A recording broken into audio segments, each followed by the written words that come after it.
the audience, the participants, chance to ask questions. Henrietta, do we have some questions, please? Or if you have a question as well. I have tons of questions, but I know. Well, yeah, I was going to say, if I think that we've all been totally wrapped in John's talk. Thank you, John. Quite fascinating. More than that, really, as you say, like a real wisdom lesson. There aren't, okay, another question's just come in. So, John, I'm going to just dive into these. Sure. And then I'm hoping that some people might want to come on and sure. communicate directly, but I'm going to jump straight to World Bridger. Has asked you a question. Could you give some more examples of pristine syntax? Sure. I first started to communicate with Gaia. This is another, to just change the language, change the metaphor, on a hilltop in Andalusia, in the Serranía de Ronda Mountains of Spain, in around March of 2003. So 2003, 2017, it's been doing this for about 14 years. I've probably done 90 telepathic encounters with the Earth, 90 to 100, okay? And when you practice the telepathic method, as I say, it's very simple to describe, but hard to do. You formulate a question first, and the trick is when you're in the rush of the trance, you have to be able to recall that question, and it very often happens that people can't. And I've seen many occasions when people can't recall a question. So there is an element of concentration involved. Let me see of another one that there's been so many, and they tend to be very fluid, and they tend to dissolve into the experience after you've had it. So it's not always easy to restate them.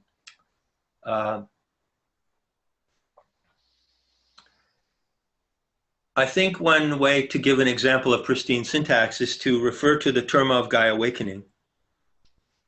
And that's the term I give for a terma. Do you know what a terma is? No, I don't. Terma is a word from Tibetan meaning wisdom treasure. So according to the tradition of the Tibetans, you would receive a wisdom treasure from the Dakinis. So you can also receive wisdom treasures directly from Sophia, from the intelligence of the planet. And they come in what I call DI, or Dakini instruction. And this instruction that comes to you into your mind is something you learn to recognize as being a syntax that is superior to your own mind. In other words, this is an art of learning how to do this. So it comes as a thought in your own mind, but you realize that it's not your thought, that you didn't think it up. Most thoughts that you may have during the day, you could explain how you arrived at that thought, you developed it. But pristine syntax is called non-elaborated thought. And when you learn to recognize when you have non-elaborated thought. So I'm kind of answering the question here in a kind of roundabout way because it brought up another point, which I think is important. You use pristine syntax when you go into telepathic trance to ask for instruction by the light. But you can also receive the answer in pristine syntax. Say it works, it's an interactive circuit. So here's an example of pristine syntax. You cannot become anything but more beautiful. Now this is a pristine syntax that belongs to the terma of Gaia awakening. And one characteristic of pristine syntax, which is beautifully demonstrated in this phrase, you cannot become anything but more beautiful, is that it's disarmingly simple. You hear it and you think, well, yeah, and, it's very, very pure. Recognizing pristine syntax is sort of like, I might compare it to the art of perfumery. You know, there are people who are hired by these horrible cosmetic companies to develop perfumes, right? Yes, noses. And these noses. And have you ever seen these noses? You can give them something and they can smell things like a dog would smell. Different right? notes, olfactory notes, yes. And That's chords. right. They have extraordinary olfactory sense. So in order to both formulate and receive pristine syntax, you have to develop it, to that level. So along those lines, if one comes to mind, I'll think of it. They're very spontaneous, and it's something that you can't recall.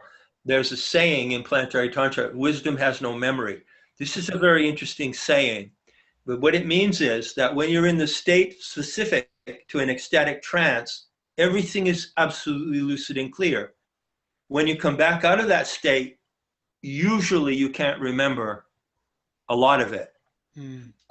I consider a successful encounter with the organic light to be one in which you can retain 10 to 15% of what you receive.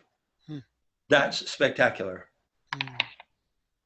One of the characteristics of the Aeons of Fire is her generosity and the abundance of her wisdom.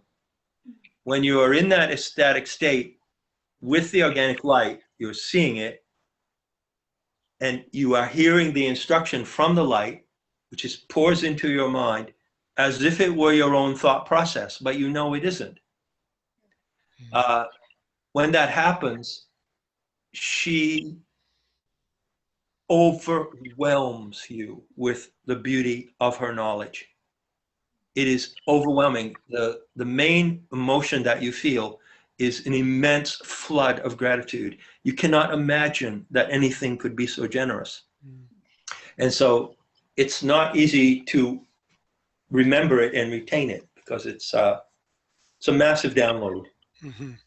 Sometimes it takes days and weeks to process these downloads from telestic sessions, and we do it in groups if we can, because it's often too much for one person to handle. Oh, that's interesting. Yeah, the Gnostics themselves did it in groups of 4, 8, and 16. Mainly, though, they worked in groups of 8. Yeah, that makes sense in light of everything you've been saying. Right. In a typical session, there is a Nahual. The Nahual can be anyone in the group of 8, but it's generally the one who gets on first onto the light. And the Nahual defines the syntax for the session and steadies the approach of the others into the light. And so the Nahual is sort of the navigator in the encounter with the Aeons of Fire. But then it takes a group of people to really absorb the download. It's so massive. Yes. Yes. Fantastic knowledge. Yeah. Yeah. I feel like I have so much to say. I'm not going to, though. I'm going to jump to the next question because we've got a lot coming in now. So Barbara asks you, John, in the view of planetary Tantra, is power essentially synchrony with the source? And how would you equate the principle of power with the principle of truth? Well, Gnostic writings that survive use the Greek word aletheia, which means truth in Greek. And they say that the living luminosity of the earth is truth. They call it truth. And what they mean by that is that it is the touchstone of all truth. So all other truth can only be tributary to that truth, can only be secondary or tertiary to that truth. So the truth of what I'm saying about the wedding of source and force is the truth by which all others are measured. If you experience that wedding of your force, your life force, with the source of that force, then you are grounded in truth. And then you can, everything else that you learn is filled with truth. So there is an ultimate truth in this experience. And it's the same for everyone. I want to emphasize that. One of the wonderful things about it is it's absolutely the same for everyone. The same impressions, the same awe, the same emotions, and therefore it is verifiable.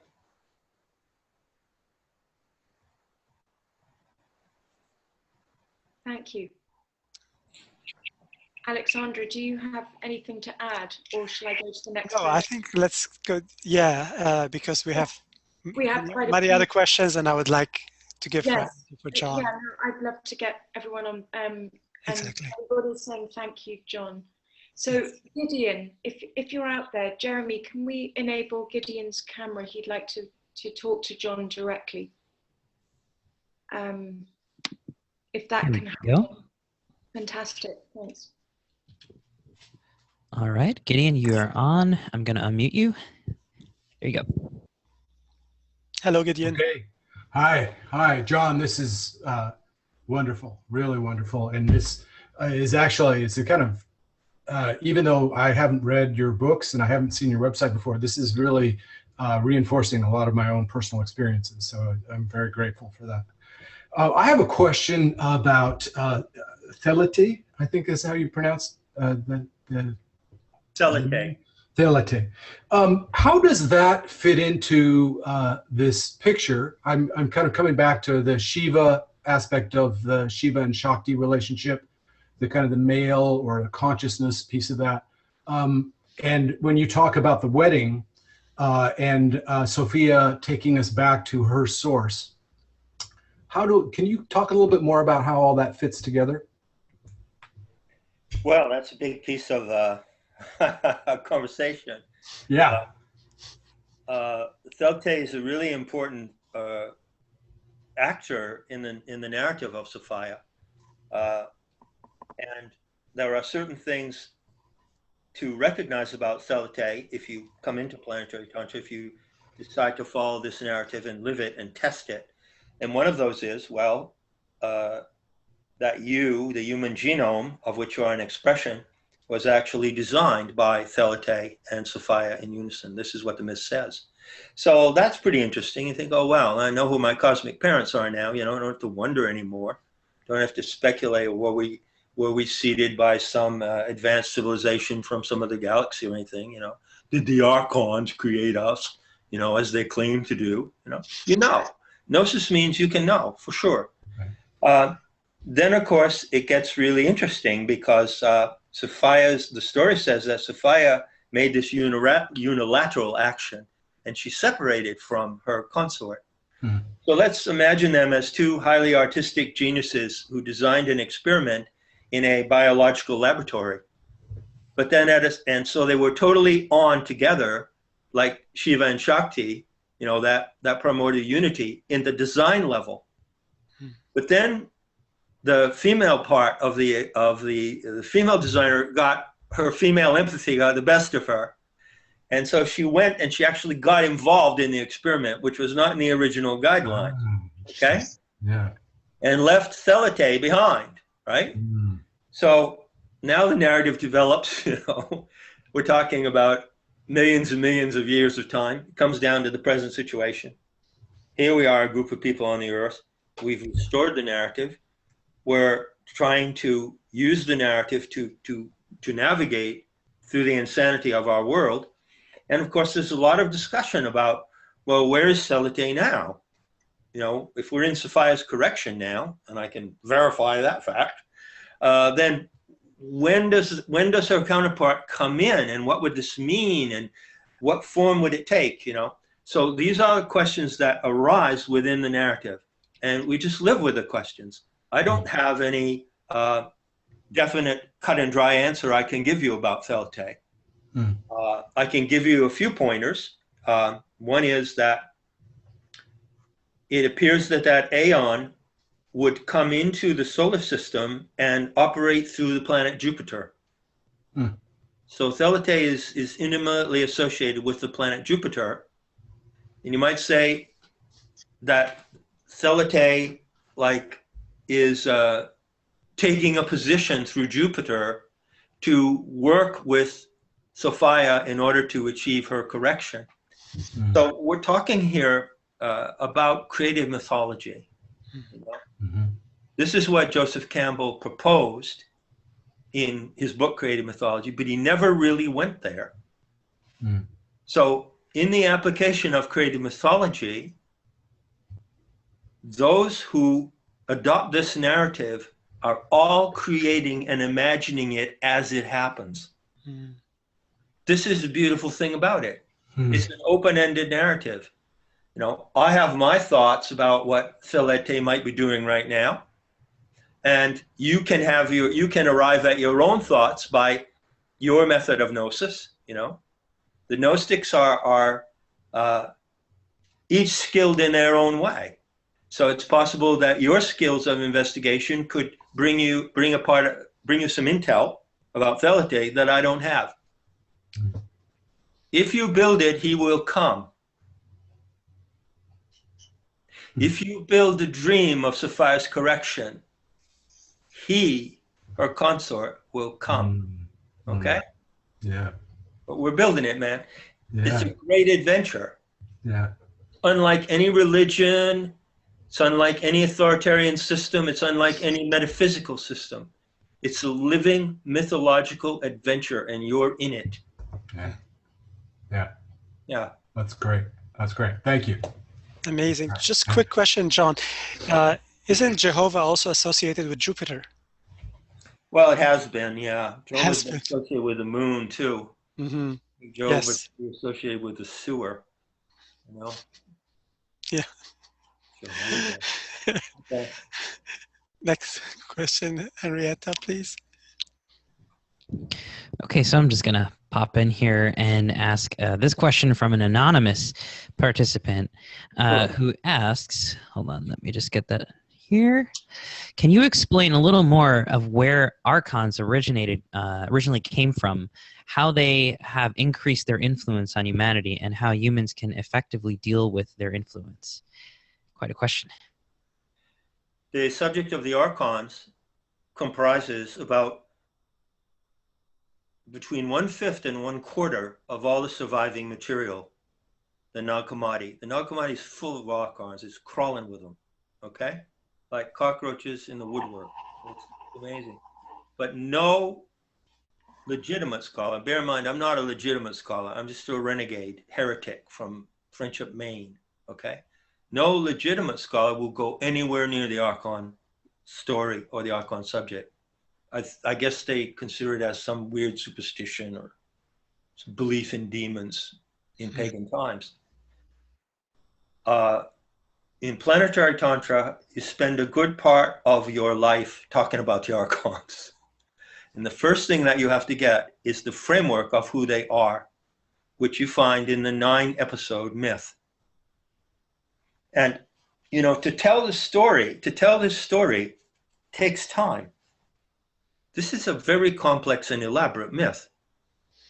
You know, among the Zuni Indians of the American Southwest, they have a creation myth. And it takes them 3 days to tell it.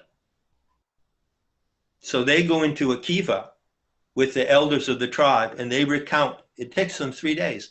It could take 3 days to recount the Sophia myth. And the production of the archons is 1 episode in that myth. But to cut to the chase and give you the scoop on it, the narrative says that the archons were created by accident, that Sophia herself created the archons. And it was an anomaly. It was an unanticipated effect that she produced. Because Sophia may be conceived in the language of plasma cosmology and electric universe theory as a massive torrent of plasmic energy at the galactic core, a great cosmic serpent of living plasmic luminosity. Normally, these entities stay within the boundary of the core. The narrative says that she plunged out of the core and she impacted the matter in the galactic arms. This is a star myth. Story of the Aeon Sophia is a galactic myth describing an astronomical event. Due to the fact that her pure, raw, stellar, plasmic luminosity impacted this region of elementary matter, it produced this archon species. It's a freak of nature. She never intended it, and it became immediately a great problem for her.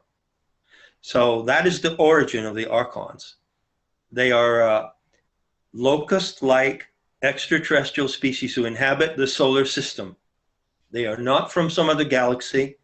They are not advanced ETs. They are freaks. They are freaks of supernature. You can talk about a freak of nature. They are freaks of supernature. And they are a big part of our story because they are parasites, and they are extremely envious of the human species, and they try to destroy our reality because they cannot have what we have, and they cannot be what we are. But the good news is, obviously, I could talk about the archons for the next 2 hours. Yes, I've heard you doing that. Yes, and it's very interesting material. That in Sophia's correction, measures have been taken to oppose the nefarious influence of the archons on humanity. For instance, in September of 2014, which is just a couple of months into her correction, Sophia's correction began in March of 2014. She created a shield around the Earth to repel the archon influences from outer space. And the main way that the archons prey upon us from outer space is by using a kind of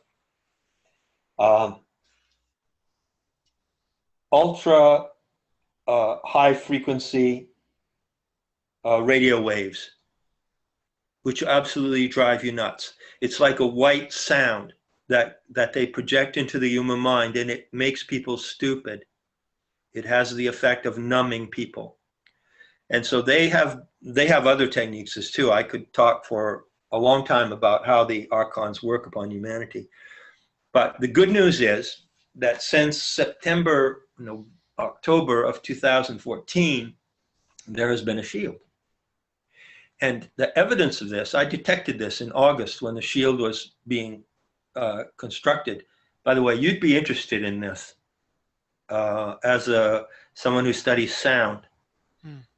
The intel that I got was that the Earth itself emanated unpulsed telluric infrasound in 2 bursts. It was unpulsed sound. In other words, it didn't pulse. It was just one uniform burst that lasted 18 days. And then there was a break for 5 days. And then there was another burst that lasted 28 days.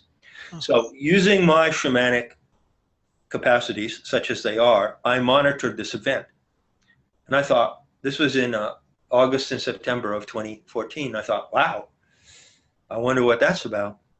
And then I heard in November of 2014 that scientists had discovered that there was a massive shield around the Earth at an altitude of 600 miles, right? And that they couldn't explain it or what it was there for, or, you know. So since then, the good news is that even though there are archonic forces working in the world, and particularly the human proxies of the archons, whom the Gnostics warned us about, in no uncertain terms, identifying who they are, even though those evil fiends and enemies of life are still working against life, they don't have a backup system anymore. That's why all the archonic lies and the lies in the media are all falling apart so rapidly. As long as the archon chorus from outer space could back up their lies and could numb the human mind, they could run their lies with a certain degree of consistency. But you may have noticed that in the last 2 or 3 years, the fabric of the lies is completely disintegrating. So I take that as evidence that we are protected from a general mass assault of the archons, but we still have to deal with the archonic forces, you know, Yes. Yeah. the species predators. Yes. Yeah. John, quick follow-up questions. The archons also have been called the jinns in the Middle East and North Africa, and Wetiko in Native American Indians, and Iipe in Hawaiian Indians. Is that the same concept? Could be.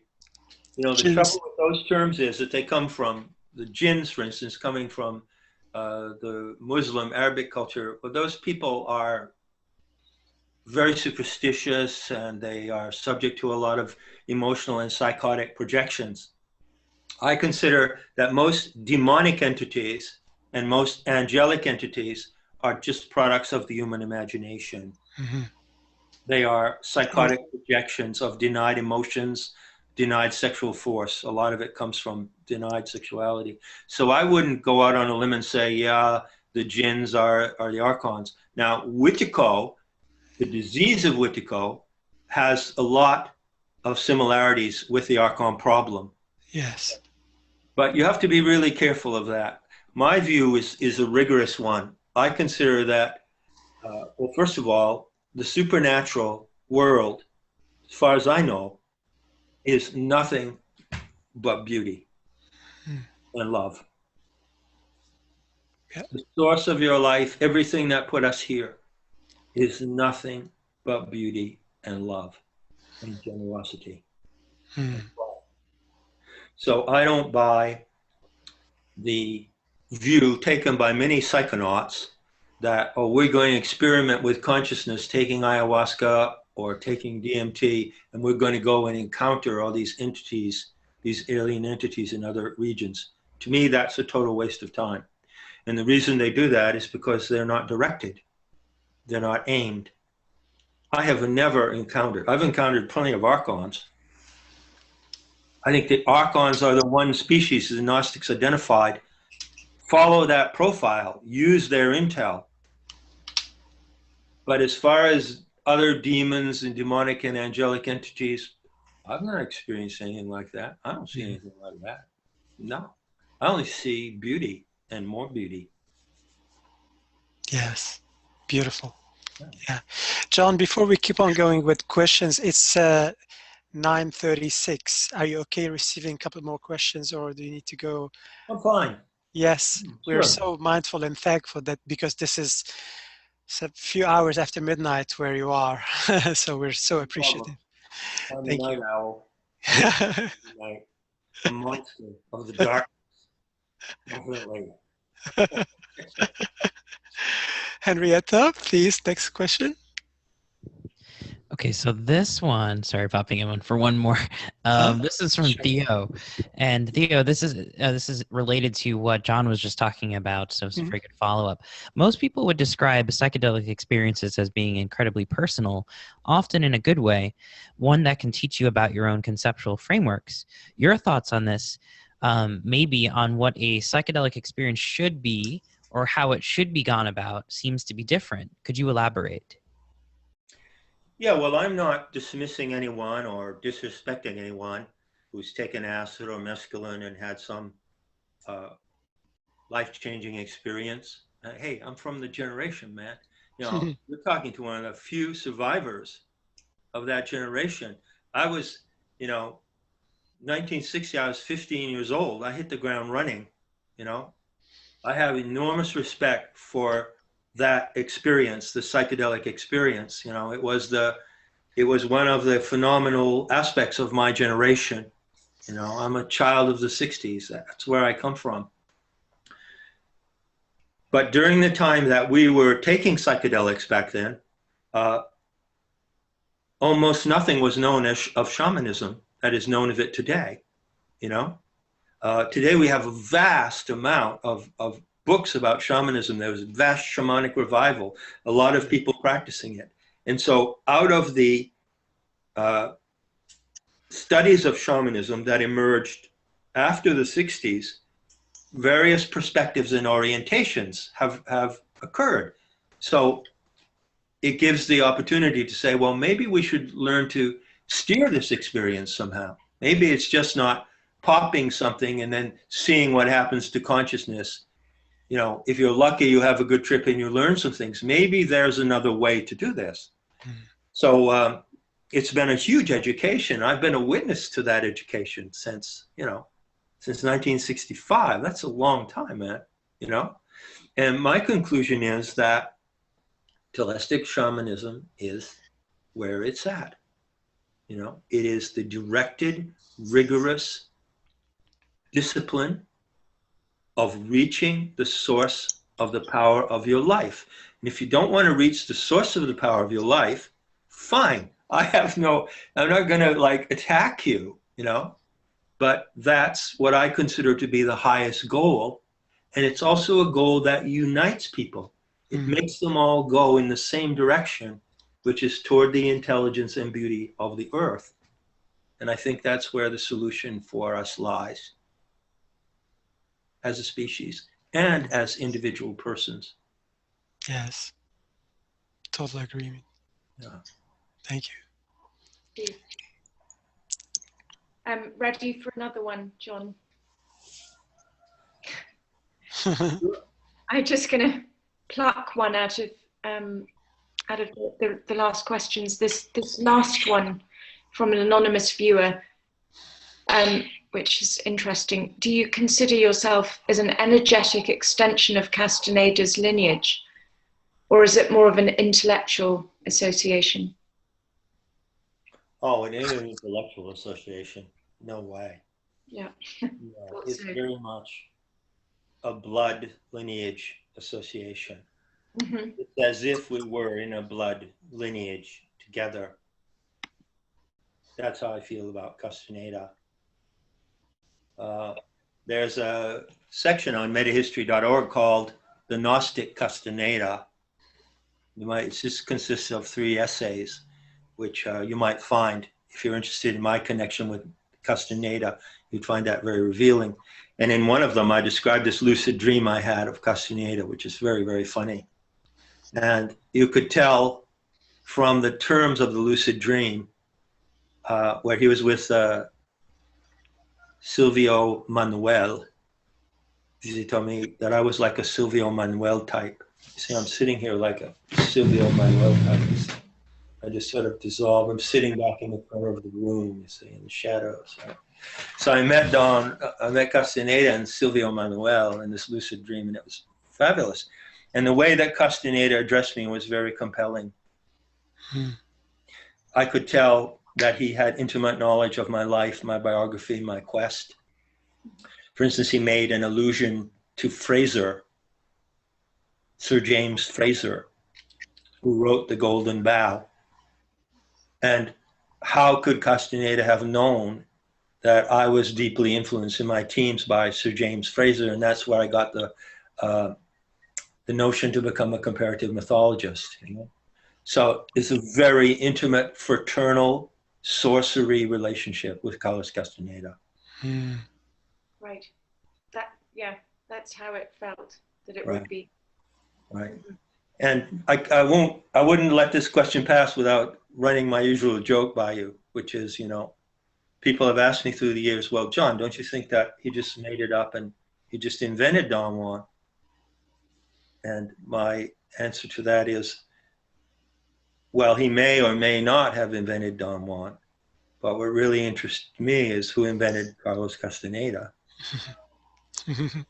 That's a very good one. Yes, exactly. Say no more. Yeah. How are we doing with time, John? Can you? I'm fine.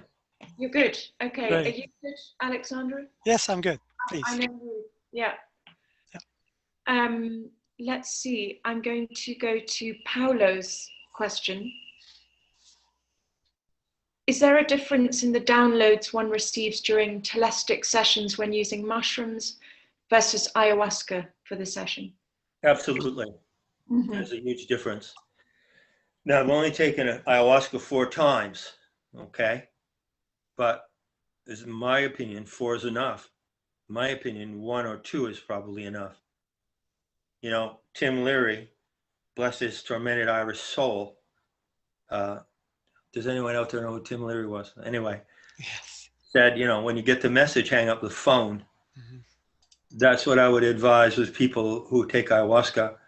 I find it wrong and fatuous and indulgent for people to take ayahuasca dozens and dozens and hundreds of times. They seem to might have a belt with notches on it. Oh, this is how many times I've taken ayahuasca. Now, I would rank ayahuasca, which is the mixture of the liana of Banisteria capi and the chacruna, to be one of the top 5 most powerful psychedelic entities on the planet. It's an entity. The ayahuasca is an entity, the Pachamama entity, right? Everybody knows that. I have experienced that serpent. How big? I don't know. 40 feet tall. It's the head the size of a Volkswagen bus, you know? Luminous, powerful serpent come and take me and bite me at the base of the neck and insert venom in me. You know, I've experienced that serpent, and I've experienced the earth connection through ayahuasca. What I would say is that it's a very limited channel. It's a limited channel with limited, it has a limited function. And that function is twofold. One, she will bring you into her presence and show you that she is your mother, that the great earth serpent, Sophia, is your mother. She will take you to her breast, you know, and she will take you through whatever she thinks you need to go through, okay? So there's a therapeutic aspect in the ayahuasca trance. Telistic shamanism is not therapeutic. You can get therapeutic results from it, but they're sort of like byproducts, you know? It's for transpersonal connection to the planetary intelligence, to learn and to develop skill. It's not a therapeutic thing, okay? So that's the difference. The other aspect of ayahuasca is that it's used as for healing, and I'm absolutely certain that genuine ayahuasqueros can heal just about anything using that plant. Leukemia, cancer, mental illnesses, that is their function. The Pachamama aspect of Gaia Sophia that you meet in the ayahuasca trance is specialized there. She is not a telestic. She is not disposable for telestic work. The telestic experience comes through other channels of the earth, and there are 16 other channels. I work with 16 channels. She is one of those 16. The name for her in planetary Tantra is Vudasi. So she is one of 16 channels or Dakini emanations of the power of the earth. The power of the planetary animal mother is so great that she has to break it down into 16 channels for you to get it. You could not take it all in one channel. See what I mean? And each of those is very specialized, and each of those gives a certain intel. For instance, a channel of Bhudevi, the channel of Kamala, the channel of Matangi. That I use traditional kind of Sanskrit names for them just because they happen to be handy labels. All give specific telestic knowledge, and they teach secrets, they teach powers, they teach magical techniques. The Pachamama Vudasi is very limited. She wants to heal. She wants to take you to her coils, and she wants to inject you with her venom, which to me is one of the highest experiences I've ever fucking had, I can tell you. And her fangs are beautiful to behold. And the sound of her fangs is one of the most sublime experiences I would put in my shamanic adventures, no question about it. The sound of her fangs, when she opens her fangs, the way it sounds, magnificent. Wow. for every answer you give us, I have 10 questions that come up, John, but this is fascinating. Yes, okay, but let's get back to the viewers' questions, please. We prioritize these questions. Jeremy, Okay. or yes. Yeah, so here are two related ones that I think are sort of a good way to kind of come full circle, and people are very interested in sort of wondering what to do next, how to take the next step. So we have two anonymous viewers asking, what practices would the Gnostics have us follow? And then the follow-up question to that, which is very related, is for those of us who are new to much of what you've discussed, how would we proceed in learning more, especially through direct experience? Is it possible to guide ourselves through the use of psychedelic substances? So these seem to be very related inquiries. Yeah, and they're really important.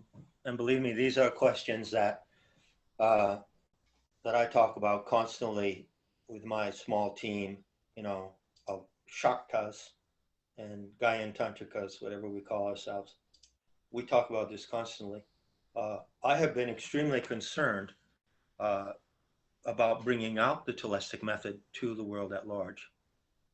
It was never disclosed publicly, and there was a very complex vetting process involved before you were brought into the mystery cells and allowed to undergo the trance that would lead you to the light. Now, I make the distinction very clear in Not in His Image. First of all, read Not in His Image to get the narrative. You have to get the narrative. So it's not, in my mind, safe or sound or sober or sane to proceed with psychedelic and shamanic experiments if you don't have the narrative. You should have the narrative, because all power comes from her. If you want to go to her power, you need to know her story. So the first thing is to learn the narrative, okay? And it's a story. The beauty of the narrative is that it compels people by its beauty. It's not intellectually convincing, although it has powerful intellectual features, but it's a beautiful story. And if you love her story, then that's the first good step, okay? As far as practices go, well, I indicated Not in His Image that there were two ways that an initiate saw the light, the organic light. One was called the Epoptia, which means that a more advanced Nahual showed it to them. And to show people how to see it is a very subtle thing, because it's very subtle perception of the organic light. Actually, you're in the organic light right now. You're in it all the time. It's always in front of you. It's always permeating matter. It permeates the material mass of the world. It does not radiate through space. It floats in material mass, and mass floats in it. So you're always in the presence of the light. And the role of the Hierophant was to show you how to see it. This is a very subtle act. The other way was the Autopsia, which means you see it without anyone showing you. You see it on your own. Of course, when I bring up this matter of the organic light, it's like, it brings up the question, well, John, how can you introduce such a thing? Everyone who takes you seriously is going to want to go see the organic light, right? And then they're screwed, right? Because you set them up, but you haven't told them how to do it. The answer is in the method. The Telistic method is the way to see the organic light. However, I must add a caveat. I quoted the saying from Wolfram von Eschenbach, Tarzaval, the Grail selects its own. Now, this is a very rigorous saying. You can't get around this. You can't negotiate. I suppose if you wanted to put it in traditional religious terms, you would say it is an act of grace. Follow my drift? So it is a combination of grace and discipline. I can't guarantee it to anyone. I've seen people who see it, they lost it later on. They crapped out. I've seen people who see it, it's absolutely transformed their lives. It never left them, This is the experiment now. This is an open experiment now. The secret of the mysteries, I'm telling you now, this is out in public. You all should talk about it among yourselves. You should ask yourselves these questions. The only practice of the Gnostic was this method. You want to know, what did the Gnostics practice in the mystery cells? Okay, I'll tell you. They did some drumming and dancing. They did some orgiastic sex on occasion. But mainly they took psychoactive plants and practiced methesis, or encounter with the light. That is the method. So if you learn the method and practice the method, that is your best chance of having this encounter. The method is the guru. You know, people have come to me, and of course, obviously, I'm the Nahual of planetary Tantra. You know, that's obvious, right? So I've been deliberate encounter with the organic light, you know, dozens and dozens of times. I've been deep into conversations with the intelligence of the planet, you know. But even I, with my status of, you know, Nahual, could not guarantee to take anyone to the light. Understand? It's a superhuman act of grace, depending on your dedication and your skill, and depending more than anything else on loving the earth as much as you love your own life. Beautiful. Amazing. John, is the organic light the same as the dazzling darkness that the Gnostics talked about? No, it's not. This is super organic light. Uh-huh. That's another subject. Yeah. Super organic light is what you see when you look at the night sky. It's black. If you look at a picture of the Andromeda Galaxy, which is considered as a twin to our galaxy, it's more or less a 4 or 5 armed lenticular spiral. What do you see? Well, you see this creamy core. It is creamy. This is the core where the aeons live. This is like where Sophia and Thelete were. Mm-hmm. It's a core of pure plasmic luminosity, but it's material. Everything is material, by the way. There is no discarnate consciousness. Everything is material in the universe. The organic light is material. And it's like foam. It has infinite density and zero mass. Someone asked me recently, how can I even say such a thing, which it doesn't make sense in terms of science? Well, find out. You know, this is something that science will never touch. You cannot photograph the organic light. It cannot be detected by any scientific instrument. The only scientific instrument that can detect the organic light is your body. And so you look at the Andromeda Galaxy, you see this creamy core, which is the organic light, and then you see the beautiful bluish amber colors in the limbs, which you know are billions and billions of stars, in which there are many planets, in which there are many experiments with genomic plasms happening. And it's all floating in what? A black sea. That black sea is the superorganic light. It's called the Osirian ore. It's like an ore. It's substantial. It's like an ore. It's like a liquid ore. It's like liquid basalt. These are mysterious things that you only know on this path. They're mysterious and wonderful things. And the fact that you can know them directly by the evidence of your own mind and senses is, to me, the greatest thrill. Yeah. And they're verifiable and they're uniform. I want to stress again that everyone who encounters the organic light genuinely has the same experience. How beautiful is that? It's very beautiful. Yeah. astronomers discovered not so long ago in the past few years that there is a supermassive black hole at the center of all galaxies, and it's about 0.5% of the entire size of the galaxy. Does it have anything to do with the pleroma or with this story? Well, first of all, I don't want to go off on a rant, but you're pushing my buttons now, man. Yes, you did say challenge me. Back off, fucker. Well, you know, I was just listening to a wonderful clip from the Thunderbolts Project. Yes, I love that channel. I advise everyone to go and learn from the Thunderbolts Project, which is a channel on YouTube.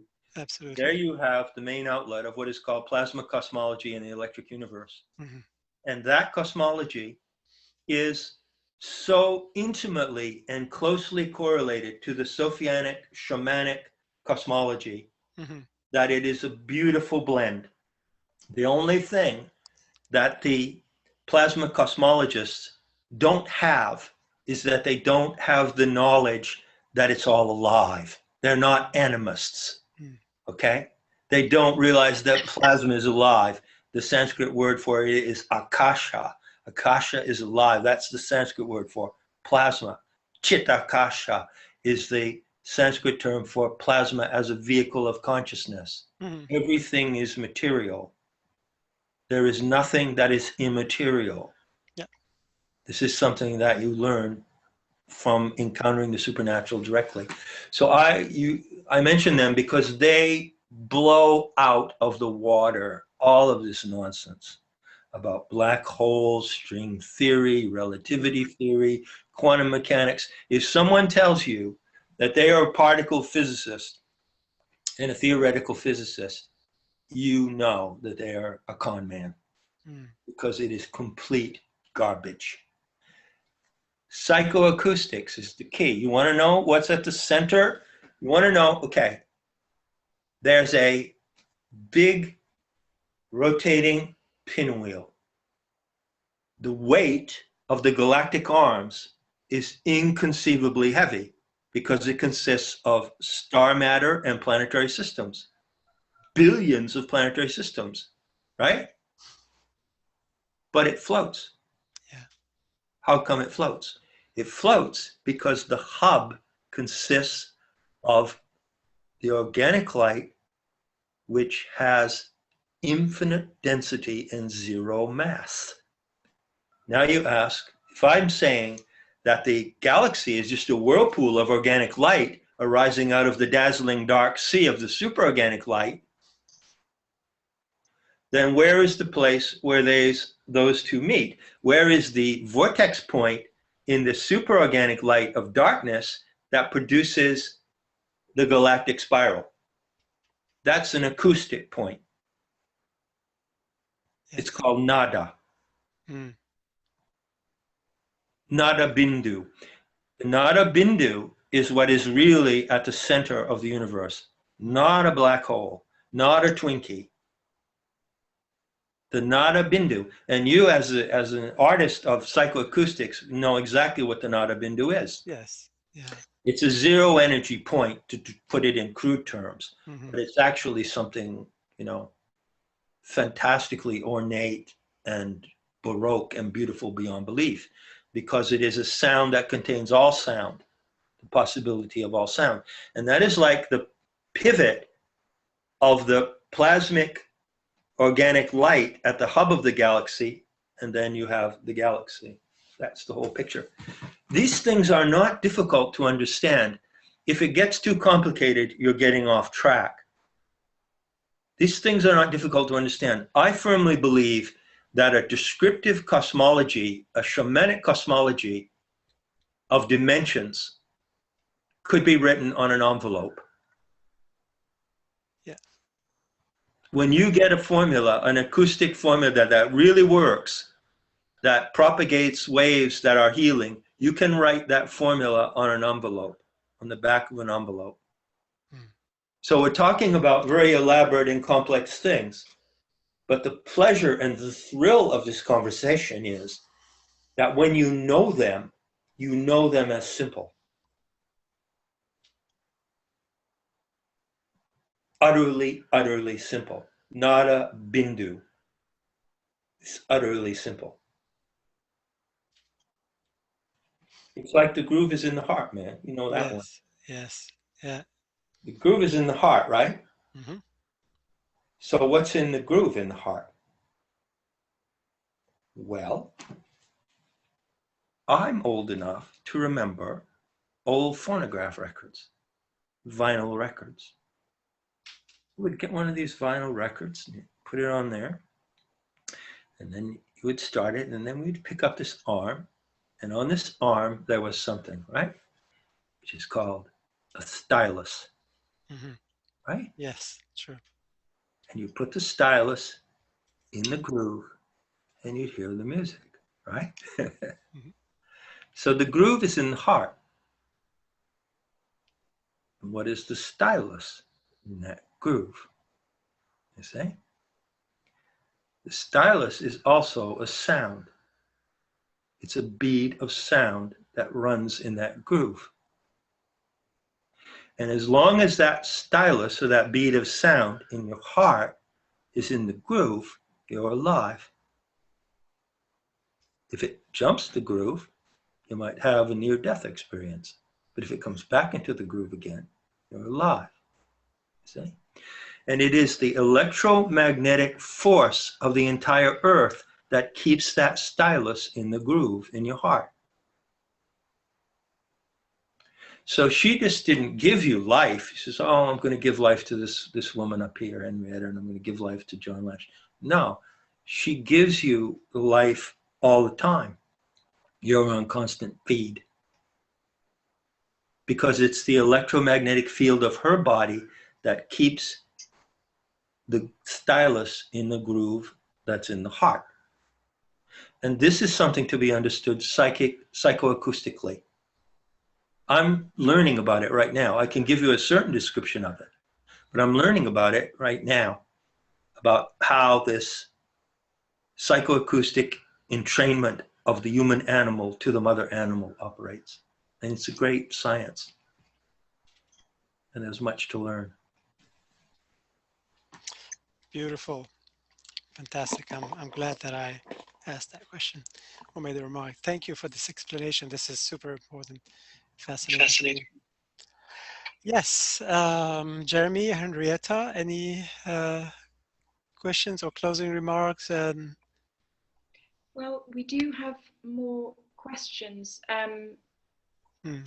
John, how are you doing? I mean, well, let's do, I'm fine. We can do 15 minutes more. How about that? Yeah, okay. Very generous of you. Thank you. Yeah, if you're good with that. Let's see. I'm going to ask a question from Michelle. If Ion Sophia comes from our galactic center, or is it our solar system, or both?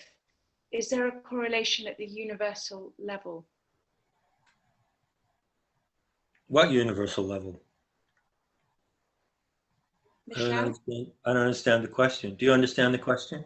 No, I was trying to work that out as I was asking it. That's why I'm asking Michelle, if you're out there, which I know she is, can you clarify what you mean? I have a sense that of what you might mean. Right.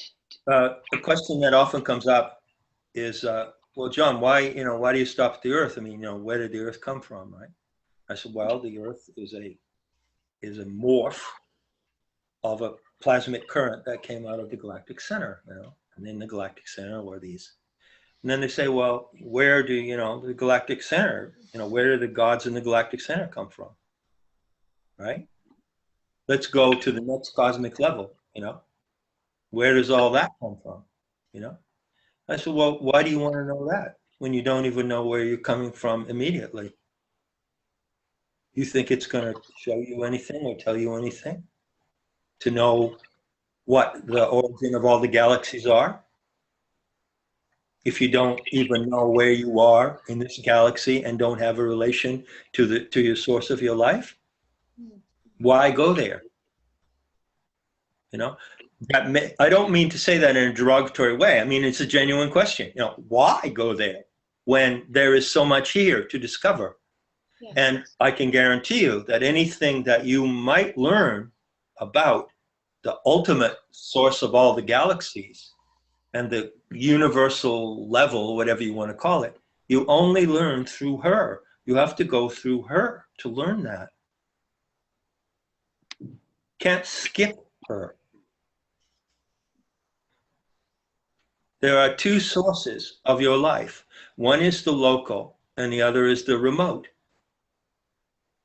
The local source is the earth. The remote source of your life is what the Gnostics call the originator, who is the source of all the aeons.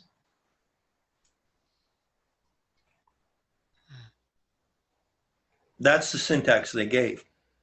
But they tended to say, and they were quite adamant about this, don't go off on some wool-gathering mission, to try to understand the originator. Just cool it, have some humility, Learn what's in front of you. There's enough of a cosmic mystery and awe in front of you to learn, rather than to skip over that and go say, well, I want to know, who created Sophia and Zelite,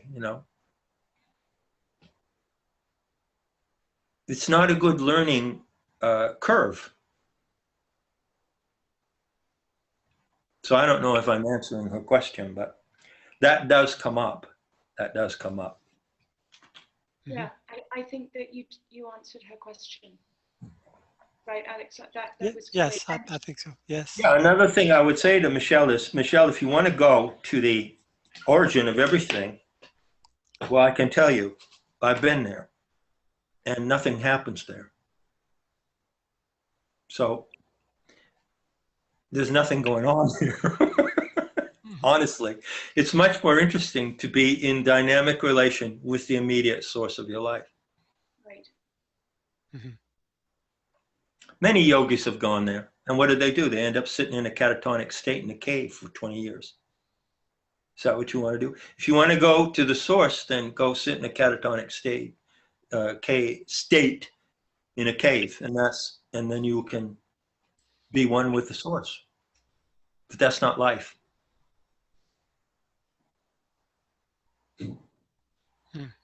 Thanks, John. Just a little piece of, advice for fellow travelers. A really helpful piece of advice. Kind of what I suspected. Yeah. So, Jeremy, why don't you jump in with another one? Sure. So I'm not seeing too many left here. We have somebody asking, this is a bit earlier, how pertinent is witnessing the light to success in planetary Tantra? And I think you kind of answered that. I mean, it's sort of the central thing. I don't know if you wanted to reiterate that. No, I need to answer that because these are really good questions. As I said, I did a fair amount of soul searching, to use that old expression, when I brought out the Galactic method. This has never been disclosed, ever. You have to get this. And I thought, well, this is going to create problems, and it's going to intimidate people, and I'm setting them up for wanting something that maybe they can't have. I've looked at it in every conceivable manner. But I can tell you that planetary Tantra, which you will find on metahistory.org, is a complete system, completely rewarding in itself. So if you go to metahistory.org, you'll see the menu bar, the buttons, and under it you'll see a panel with a motif from Aboriginal painting that says Planetary Tantra. Click on that. It takes you to Planetary Tantra, which is like a subdivision of the site. And it begins by explaining, as I started this talk, and I'd like to get back to that, by the way, in the conclusion, it's all about power. Do you want power? What do you want it for? And what kind of power do you want? And where do you think you're going to get it? These are the questions you bring into Planetary Tantra. And then there are the practices, like the observation of the lunar cycles, the Gaian Tantric vow, the calling of the Dakini name of the earth, cordings, doing cordings, which are tree yantras that you make with cord as a ritual of interactive magic. The Shakti cluster, which we haven't talked about at all tonight, which is a fantastic mandala of power. There are many practices associated with the Shakti cluster. And those 5 elements can enable you to practice planetary tantra at a very high level of satisfaction. And believe me, many, many people do. I don't have any idea how many people practice planetary tantra. It could be thousands, it could be tens of thousands around the planet. And not all of them have directly encountered the organic light. As I say, that's more or less an act of grace.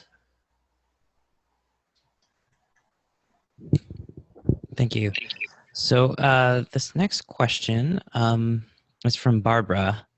And Barbara is asking, you're an expert on precession and the world ages. It says so in your intro. Can you speak briefly to what age we are in now and its significance? Yeah, we're in the last 2 centuries of Kali Yuga, which began in 3102 BC.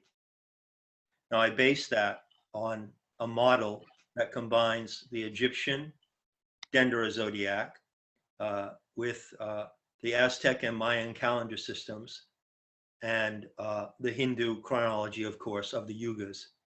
So that's a particular synthetic result that I have. I'm very confident about it. The analogy that I like to use to demonstrate where we are is to say that a kalpa, which is one complete precession of the equinoxes, right, is 25,920 years, okay? Roughly 26,000 years. And so where are we in the kalpa? Well, the way to grasp that enormous figure is to just say that it's a day. A kalpa is a day. In fact, a kalpa is a day to the aeon, Sophia. Her time frame is really remarkable. For instance, what you lived through in 108 days is 1 second of her time. If you want to try to encompass her mind, you try to imagine that everything that happens on this planet in natural processes, the weather, geological processes, the tides, the oceans, electrical storms, as well as what happens in the psychic life of the human species in 108 days, she gets in 1 second. That is the magnitude of her mind. And so if we say that we're in a kalpa, that's equivalent to a day where we're in the last 11 minutes of the kalpa. We're in the last 11 minutes of the day. And it ends in 2216. And what happens then is anybody's guess. There's some very odd things developing right now on this planet regarding the end of the kalpa. And if you go on MedHistory.org and you put in the search, director's cut, you might find something amusing that concerns the end of the kalpa. Director's cut. It's a term from filmmaking. Who has the director's cut in this movie? Your life is in.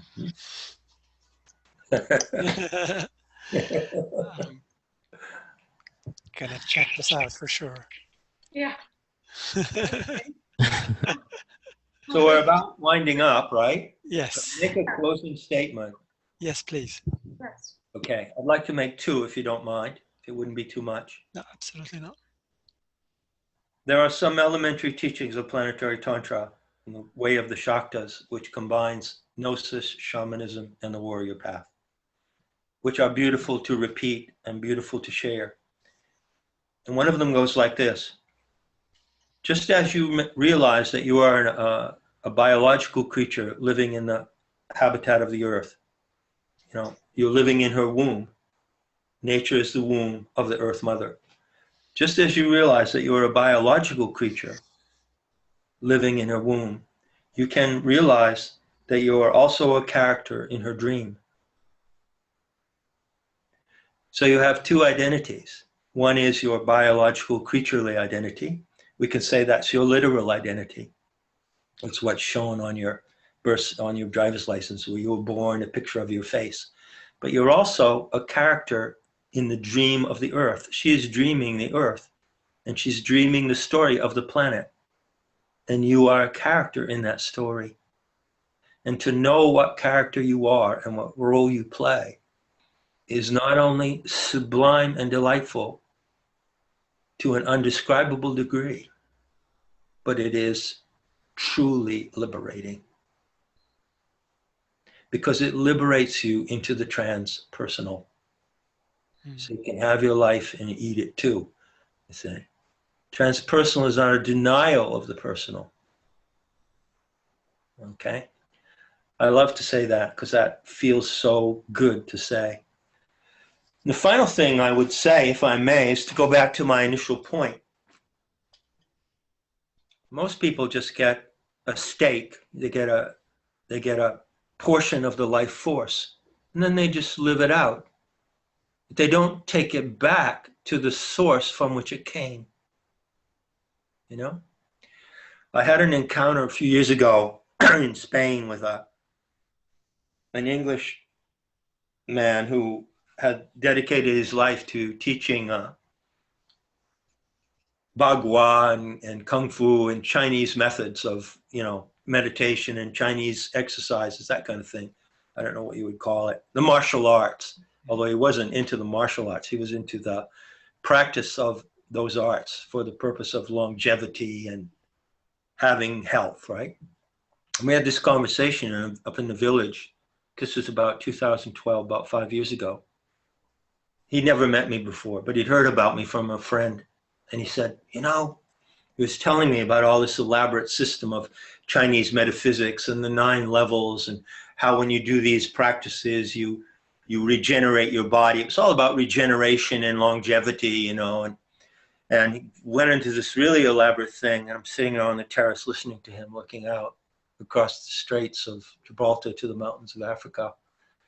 And finally he says to me, you know, so if you did this, if you were to undertake these practices that I do and that I teach, you would have more power than you have now. Guy actually said this to me. So I just looked at him with my old dog expression, you know, affectionate, but somewhat bored. And I said, well, you know, Paul, I'm not really so interested in the power that I have, how much power I have. What really gets me is how much power I can hold with the power that I have. That's what really gets me. And that's the principle, again, of Shakti and Shakta. Shakti is her power, the earth, the divine feminine, the wisdom goddess. You, the Shakta, are the power holder. So you have the power of your own life. You obviously hold your own life, your own consciousness. But the instrument of your body and mind is the power holder for her power. So how much power do you want? How much power can you handle? How much beauty can you handle? How much bliss can you handle? Those are the questions that come up on this path when you realize that there's only one goal, and that is to hold her power in yours. That is the ultimate goal of shamanism and Gnosis. Beautiful. Yes. Wow. That's very deep. John, thank you. This has been a great learning experience for all of us. Thank you for sharing your knowledge. And metahistory.org is the amazing website that John has been working on. And if people wanted to get your book, where's the best place to get the book? Please, your website, Amazon, and just get it from Amazon, yeah. Amazon, yeah. And if some of the viewers, participants are interested in working with you, because you mentioned at various points that you work with groups and I have worked with groups. I'm not doing it right now. you know, No. okay. If But they're you can interested always contact me with interest, Mhm. with your interest. Don't hesitate. I just can't, I'm not committed to working with any groups right now. sure. What's the best place for them to contact you? Through your website? JLL@metahistory.org. Very good. Good. JLL@metahistory.org. Right. Wonderful. Thank you so much, John. This is amazing, and it's worth listening to it, watching it once again. And everybody will be emailed the link tomorrow in video form or in audio form, right, Jeremy? Sure. Mm-hmm. Henrietta, thank you so much. Jeremy as well, and John, thank you. Any final closing remarks, Henrietta or Jeremy? Well, I just want to say thank you, and from everybody out there too, there's a lot of gratitude that we're all feeling. I mean, I can't really say more than that, honestly. Sure, that's fine. I know pure. what gratitude is. It feels good. I know you do, and it's coming your way. I think you can feel it, and from everybody. Jeremy? Just to reiterate, yes, thanks. This was a profoundly fascinating session, and I'm going to re-listen to this and take a lot of notes and read your book. So thank you, John, and thank you, Alexandra. Yeah. Me too. Great pleasure. All of us. And thank you for the extra time. We know that it's very late in Europe. It's probably about, what, 3, 4 a.m. right now, something like this. And thank you, everyone, for staying beyond the time. This is very generous from John. And until soon. And next week's session is with Dennis McKenna next Wednesday at 8 p.m. Eastern Standard Time. Thank you all, and see you soon. Thank you, John. Farewell. Travel well. And thank you. And thanks, Alexandra, as always, for hosting this one. With pleasure. Thank you. Good night, all. Bye-bye. Good night. Ciao.